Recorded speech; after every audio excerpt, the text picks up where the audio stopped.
Sir అందరికీ నమస్కారం అండి. గౌరవ డీజీపీ గారు శ్రీ కసిరెడ్డి రాజేంద్రనాథ్ రెడ్డి గారు ఎందుకు ఆయన ఈ మధ్య అబద్ధాలు బాగా ఎక్కువగా మాట్లాడుతున్నారు? ఆయన అభద్రతా భావంతో ఉంటారు. తెలుగుదేశం పార్టీ వైపు ఏదన్నా ఫేవర్ చేసినట్లు కనపడితే జగన్మోహన్ రెడ్డి గారు ఈయన నెత్తి మీద ఏదన్నా బండేస్తాడన్న భయంతో కనపడుతూ ఉంటారు ఎప్పుడు కూడా. భువనేశ్వరి గారు నిజం గెలవాలని యాత్ర చేస్తున్నారా? మాకు తెలియదే, సెక్యూరిటీ గురించి మమ్మల్ని అసలు అడగలేదే అంటారు ఆయన నిన్న. అది అబద్ధం. కసిరెడ్డి రాజేంద్రనాథ్ రెడ్డి గారు, మీరు ఎందుకు అబద్ధాలు ఆడుతున్నారు? మీకు నేను as national general secretary of the party కార్యక్రమం అడ్మినిస్ట్రేషన్ చూసే జనరల్ సెక్రటరీగా మీకు లెటర్ రాశాను 21 October. This is the letter ఇది. మా భువనేశ్వరి గారు నిజం గెలవాలి అనే యాత్ర చేస్తూ ఉన్నారు. మా అధినేత చంద్రబాబు నాయుడు గారిని అక్రమ కేసు బనాయించి తప్పుడు సాక్ష్యాలు సృష్టించి ఏ తప్పు చేయకపోయినా, అవినీతికి పాల్పడకపోయినా కూడా ఆయన అరెస్ట్ చేసి రాజమండ్రి సెంట్రల్ జైల్లో పెట్టారని ఆమె నిజం గెలవాలి, సత్యమేవ జయతే, ధర్మం గెలవాలి, న్యాయం గెలవాలన్న నినాదంతో ఆమె రేపు 25వ తారీఖు నుంచి యాత్ర చేస్తున్నారు. In this regard, it is requested to provide adequate security for Nijam Gelawali Yatra of Srimati Nara Bhuvaneshwari and also at the night halt venues in order to avoid any untoward incident. Further, it is requested to give appropriate directions to all the police stations across the state to provide adequate security to the above mentioned Yatra by Srimati Nara Bhuvaneshwari. ఇది 21వ తారీఖున mail చేశాను sir. Mails అన్ని మీరు చూస్తారా? సజ్జల రామకృష్ణారెడ్డి గారు చూస్తారా? డీజీపీకి వచ్చే మెయిల్స్ కసిరెడ్డి రాజేంద్రనాథ్ రెడ్డి గారు చూస్తారా, లేకుంటే సజ్జల రామకృష్ణారెడ్డి గారు చూస్తారా? డీజీపీ గారు ఏమన్నా సజ్జల చేతిలో, జగన్మోహన్ రెడ్డి చేతిలో ఏమన్నా ఆట బొమ్మ? మీరు ఇంతవరకు నా నోటీస్కి రాలేదు, ఆ యాత్ర గురించి నాకు తెలియదు, మమ్మల్ని ఎవరు అడగలేదని చెప్పటం పచ్చి అబద్ధం. అందుకని ఈ రోజున మరలా ఇంకొక లెటర్ రాస్తున్నాను. ఈ 21వ తారీఖున రాసిన లెటర్ని కూడా దానికి జతపరిచి మీకు ఇంకొక గంటలో మీ ఆఫీసుకు పంపిస్తా. Even now I'm requesting you, మిమ్మల్ని రిక్వెస్ట్ చేస్తూ ఉన్నా, యాడక్వేట్ సెక్యూరిటీ అరేంజ్మెంట్ చేయండి. శ్రీమతి భువనేశ్వరి గారు, మా అధినేత గారు శ్రీమతి, ఏ రోజు కూడా ప్రజల్లోకి ఈ రకంగా రాలేదామె. తన భర్తకు అన్యాయం జరిగింది, తప్పుడు కేసు బనాయించి రాజమండ్రి సెంట్రల్ జైల్లో పెట్టారు. 45-46 రోజులుగా పెట్టారు. ప్రజలారా, మీరు నిజాన్ని గెలిపించండి, నిజం గెలవాలన్న ఒక సంకల్పంతో ఆమె ప్రజల ముందుకు వస్తున్నారు. కనుక దయచేసి యాడక్వేట్ సెక్యూరిటీ అరేంజ్మెంట్స్ ఏర్పాటు చేయండి అని చెప్పి కూడా మరొక్కసారి కోరుతూ ఉన్నా. ఇంకొక విషయానికి వస్తే, మానవ హక్కులు రాష్ట్రంలో పూర్తిగా కూడా స్తంభించిపోయినాయి. మానవ హక్కులకి అడుగడుగున భగ్నం కలుగుతూ ఉన్నది. మానవ హక్కులు ఆంధ్రప్రదేశ్ రాష్ట్రంలో లేవు. రాజ్యాంగం ఇక్కడ ధిక్కరించబడింది. రాజ్యాంగపరంగా పౌరులకు రావాల్సిన హక్కులన్నింటిని కూడా ఈ ప్రభుత్వం జగన్మోహన్ రెడ్డి గారి ముఖ్యమంత్రిత్వంలో కాలరాస్తూ ఉన్నది. అందుకే మానవ హక్కులకి భంగం జరుగుతున్నది ఆంధ్రప్రదేశ్ రాష్ట్రంలో అని మా ఎంపీ కనకమేడల అరుణ్ మిశ్రా గారిని, జాతీయ మానవ హక్కుల చైర్పర్సన్ అరుణ్ మిశ్రా గారిని కలిసి లెటర్ ఇవ్వటం జరిగింది, రిపోర్ట్ ఇవ్వటం జరిగింది. ఎక్కడెక్కడ మానవ హక్కుల ఉల్లంఘన జరిగిందో ఈ రిపోర్ట్ ఇవ్వటం జరిగిందని చెప్పి కూడా నేను తెలియజేస్తూ ఉన్నా. మానవ హక్కుల ఉల్లంఘన అంటే రాజ్యాంగ ఉల్లంఘన. రాజ్యాంగ ప్రకారం ప్రభుత్వం నడవటం లేదు. నిన్నేంటండి, మనం భారతదేశంలో ఉన్నామా, లేకుంటే ఏదైనా ఇస్లామిక్ దేశాల్లో ఉన్నామా? ఆఫ్ఘనిస్తాన్లో ఉన్నామా, పాకిస్తాన్లో ఉన్నామా? ఈ ఊరు వాడు ఆ ఊరికి వెళ్ళటానికి వీల్లేదా? ఈ జిల్లా వాడు ఆ జిల్లాకి వెళ్ళటానికి వీల్లేదా? ఏం పెద్దిరెడ్డి గారి తాతగారిదా పొంగనూరు ఏరియా? శ్రీకాకుళం నుంచి సైకిల్ యాత్ర చేస్తుంటే ఎంత వాట్ ఇస్ దిస్ ఎడాసిటీ, ఎంత ఒళ్ళు పొగరు మీకు? రాజ్యాంగాన్ని కూడా ధిక్కరిస్తారా? నేను వెళ్ళి కలకత్తాలో పోటీ చేస్తా, నేను వెళ్ళి పంజాబ్లో పోటీ చేస్తా. రాజ్యాంగం నాకు కల్పించిన హక్కు. మా వాళ్ళు సైకిల్ యాత్ర చేస్తూ పొంగనూరు మీదుగా కుప్పం వెళ్తుంటే ఆపి వాడిని చూశాను. వాడికి ఎంత పొగరండి వాడికి. వాడు మొన్నటి దగ్గర రౌడీ షీటర్. వైసీపీ అధికారంలోకి వచ్చిన తర్వాత రౌడీ షీట్ యథార్థంగా ఆ ఎస్పీ ఎన్ని నంగనాచిలాగా మాట్లాడతాండి. యంగ్ బాయ్, అన్ని అబద్ధాలు మాట్లాడతారు. ఇమ్మీడియట్గా సుమోటో, మీరు వినాలి సార్ పాత్రికేయులు కూడా, సుమోటో కేసు రిజిస్టర్ చేసాం, తగిన చర్యలు తీసుకున్నామంట. అవే ఆ చర్యలు. అదే మా టీడీపీ వాళ్ళు చేస్తే ఎన్ని పోలీస్ స్టేషన్లు తిప్పేవాళ్ళు మా వాళ్ళని, ఎన్ని లాఠీలు విరిగాయి మా వాళ్ళ మీద, ఎన్ని హేబియస్ కార్పస్లు వేసుకోవాలి మేము. తీసుకెళ్ళి గౌరవప్రదంగా ఆ రౌడీ సూరి గారిని పోలీస్ స్టేషన్కి తీసుకెళ్ళి అరెస్టు చేసి గౌరవప్రదంగా కాఫీ టీలు ఆ సిఐలు ఎస్ఐలు వాళ్ళకి అందించి సూరి గారికి వారిని కోర్టుకు పంపాల్సిన అవసరం ఏంటి? 41 నోటీస్ ఇవ్వాలి కదా. అంటే తూతూ మంత్రం అనమాట. కోర్టుకు పంపించాను రిమాండ్కి ఎందుకు పంపుతుంది? It's a bailable offence. అంటే over action by SP to show నేను నిజాయితీగా చేస్తున్నాను చెప్పాలని. నువ్వు నిజాయితీగా చేస్తే ఏంటి? ఎలా ఉంది నీ పరిపాలన? ఇద్దరిని కొట్టానని చెబుతాడు.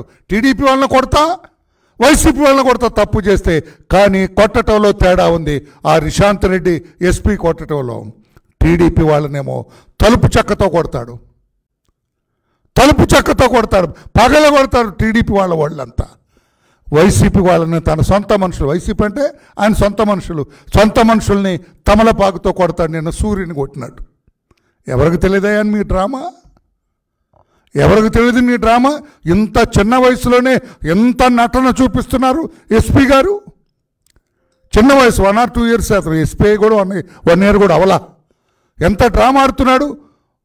తలుపు చెక్కతో టీడీపీని, తమలపాకుతో వైసీపీని కొట్టి ఇద్దరిని కొట్టానని చెబుతున్నాడు. నమ్మాలా మేము? మా వాళ్ళు కొడితే వెరగొట్టేవాళ్ళు కదా మీరు. ఎన్ని పోలీస్ స్టేషన్లు తిప్పేవాళ్ళు. వ్యాన్లో డీజిల్ అయిపోయిందా తిప్పేవాడు. పోలీస్ స్టేషన్లన్నీ చూపించేవాడు. వీళ్ళని కూడా సుమోటో అరెస్ట్ చేసండి. ఎవరికి చెవిలో పూలు పెట్టుకున్న వాళ్ళకి చెప్పు, అమాయకులకు చెప్పు. మాకేం చెబుతారు? చట్టం, న్యాయం, విధానాలన్నీ తెలిసిన వాళ్ళం అని చెప్పి కూడా తెలియజేస్తూ ఆ ఎస్పీ యాక్షన్ని కూడా మేము గర్హిస్తున్నాం, మేము ఖండిస్తున్నాం. శాంతి భద్రతలు కాపాడలేరు ఆ ఎస్పీ. చిత్తూరు జిల్లాలో అతను రేపు ఎన్నికల వరకు ఉంటే శాంతి భద్రతలు కాపాడలేడని చెప్పి కూడా మేము తెలియచేస్తున్నాం. బీహార్ని మించిపోయింది మన రాష్ట్రం. మానవ హక్కుల ఉల్లంఘనలో బీహార్ని మించిపోయింది. కసిరెడ్డి రాజేంద్రనాథ్ రెడ్డి గారు, అవర్ రెస్పెక్టెడ్ డీజీపీ, 2 సంవత్సరాలైంది డీజీపీగా ఆయనకు బొట్టు పెట్టి. ఎంతవరకు కూడా ఆయన టీడీపీ వాళ్ళని ఆయన ఆఫీస్కి రానివ్వలేదు. ఒక రిప్రజెంటేషన్ కూడా ఆయన తీసుకోలేదు. అంతే కదా. ఇప్పుడు నేను 21 లెటర్ రాస్తే ఆ లెటర్ రాలేదంటాడు ఈ పెద్ద మనిషి. 21వ తారీఖున మెయిల్ పంపితే రాడండి అంటే ఈయన మెయిల్స్ కూడా ఏం చూస్తున్నాడా, లేకపోతే సజ్జలు చూస్తున్నాడా? పాత్రికేయ సోదరులు కూడా ఆయనకి కొంచెం జ్ఞానోదయం కలిగించాలి ఆ డీజీపీకి. What is this nonsense? ఎంతవరకు మన గవర్నర్ దగ్గర కూడా చెప్పాం. అందుకే డిఓపిటికి కూడా కంప్లైంట్ చేస్తున్నాం అగెన్స్ట్ డీజీ. ఇంతవరకు ఆయన వైసీపీ వాళ్ళకు మాత్రమే డీజీపీగా ఉన్నారు, తెలుగుదేశం పార్టీకి కాదు, ఇతర ప్రతిపక్ష పార్టీలు కాదు. ఆయన ఎవరికి కూడా అపాయింట్మెంట్ ఇవ్వకుండా వైసీపీ పార్టీకి మాత్రమే డీజీపీగా పనిచేస్తున్నారని చెప్పి కూడా డిఓపిటికి కూడా కంప్లైంట్ చేస్తామని చెప్పి కూడా తెలియజేస్తూ ఈ విధానాన్ని మానుకోండి అని చెప్పి కూడా తెలియచేస్తున్నాం. ఒకటి, డీజీపీ గారు, మీరు మా మేడం భువనేశ్వరి గారి నిజం గెలవాలి యాత్రకు అడెక్వేట్ సెక్యూరిటీ అరేంజ్మెంట్ చేయాలా? మానవ హక్కుల ఉల్లంఘన జరుగుతుంది రాష్ట్రంలో, మీరు పోలీస్ ఆఫీసర్గా కాపాడవలసిన బాధ్యత మీది. రాజ్యాంగ ఉల్లంఘన జరుగుతుంది, పోలీస్ ఆఫీసర్గా కాపాడవలసిన బాధ్యత మీది. ఎస్పీ తెలుగుదేశం పార్టీని తలుపు చెక్కతోటి వైసీపీ వాళ్ళని తమలపాకుతో కొడుతున్నారు, చెక్ చేయవలసిన బాధ్యత మీది అని చెప్పి కూడా తెలియజేస్తున్నాం. Thank you everybody. Any questions on this?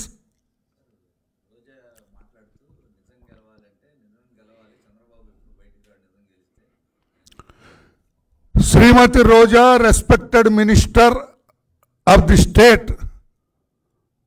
Jaganmohan Reddy గారి ముఖ్యమంత్రిత్వంలో ఆమె మంత్రి అయినారు చివరి 2 సంవత్సరాలకి, 2.5 సంవత్సరాలకి.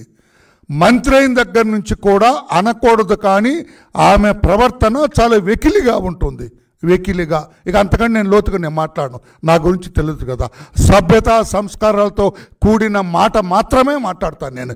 వెకిలిగా ప్రవర్తిస్తూ ఉన్నారు. ఆమె హావభావాలు, ఆమె వ్యవహార శైలి, ఆమె నవ్వు, ఆమె ఇంకా లోతుకు వెళ్ళను, ఇవన్నీ కూడా చూస్తూ ఉంటే వెకిలిగా జుగుప్సాకరంగా ఉంటున్నాయి. ఆమె అనకూడదు కానండి బ్రదర్స్, పాత్రికేయ సోదరులారా. విశ్వవిఖ్యాత నట సార్వభౌముడు స్వర్గీయ నందమూరి తారక రామారావు గారి కుమార్తె భువనేశ్వరి గారు 14 సంవత్సరాలు ఈ రాష్ట్రానికి ముఖ్యమంత్రిగా పనిచేసిన మా అధినేత చంద్రబాబు నాయుడు గారి శ్రీమతి. ఎన్నడూ కూడా ప్రభుత్వ కార్యక్రమాల్లో వేలు పెట్టిన ఆవిడ కాదు. ఆయన ముఖ్యమంత్రిగా ప్రమాణ స్వీకారం చేసిన రోజు మాత్రమే ఆమె వస్తారు, తర్వాత ఆమె పని ఆమె చేసుకుంటారు తప్పితే ఈ ప్రభుత్వ కార్యక్రమాలు ఎప్పుడు పాల్పంచు. ఈరోజు కూడా నిజం గెలవాలని ఎందుకు వస్తున్నారు? అధర్మంగా తన భర్తను అరెస్ట్ చేశారు. ఏనాడు అవినీతి మచ్చ మరకలేని చంద్రబాబు నాయుడు గారిని ఈ రోజున తప్పుడు కేసులు పెట్టి, అబద్ధపు సాక్ష్యాలు సృష్టించి, అసత్యపు విట్నెస్లని క్రియేట్ చేసి, ఒక కేసు ఫైల్ చేసి అరెస్ట్ చేసి 46 రోజులుగా రాజమండ్రి సెంట్రల్ ప్రిజన్లో బంధిస్తే 74 సంవత్సరాల వయసు. కళ్ళు చెమ్మగిల్లుతాయి. మీరు ఒక మహిళ, మీరు 2 బిడ్డలకు తల్లి, మీరు రోజా గారు. అవతల వాళ్ళు ఇబ్బందుల్లో ఉంటే ఏదో సామెతలాగా ఏదో భర్త పోయి ఆమె ఏడుస్తుంటే ఏదో అంటారు చూడండి, అట్లా ఏమిటి మీరు మాట్లాడే తీరు? ఎంత జుగుప్సాకరంగా ఉంది. మీ నాయకుడి సంగతి నేను మీకు తెలుసు కదా, ఎంత గగ్గోలు పెట్టావు. తెలుగుదేశం పార్టీలో తెలుగు మహిళా అధ్యక్షురాలిగా ఉన్నప్పుడు రాజశేఖర రెడ్డి గారిని మీరు తిట్టిన తిట్లు, రోజమ్మ గారు మీరు తిట్టిన తిట్లు, మీరు వాడిన భాష ఎవరన్నా వాడారా?